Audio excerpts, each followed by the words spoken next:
سوال یہ ہے کہ نمازیوں کے درمیان آپس میں نماز کے دوران فاصلہ کتنا ہونا چاہیے؟ کندھے سے کندھا ملا ہونے کا کیا مطلب ہے؟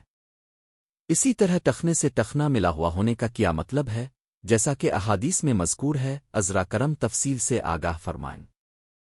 جواب واضح رہے کہ جیسے احادیث میں کندھوں اور ٹخنوں کے ملانے کا ذکر ہے، اسی طرح گھٹنوں کے ملانے کا بھی ذکر ہے، اور ان احادیث میں کندھوں، ٹخنوں اور گھٹنوں کے ملانے سے مراد محاذہ یعنی ان کو ایک سیدھ میں رکھنا ہے، حقیقی معنی مراد نہیں ہے۔ باقی نماز کے دوران ایک نمازی کے دونوں پاؤں کے درمیان 4 انگلیوں کے بقدر فاصلہ کرنا مستحب ہے، اور صفوں کے درمیان اتصال سنت مقدہ ہے۔ مقتدیوں پر لازم ہے کہ جماعت کی نماز میں آپس میں مل کر کھڑے ہوں، کندھوں کو کندھوں سے ملا کر رکھیں، ٹخنوں کی سیدھ میں ٹخنے رکھیں، صفوں کے درمیان خلا نہ چھوڑیں تاکہ درمیان میں شیطان داخل نہ ہو۔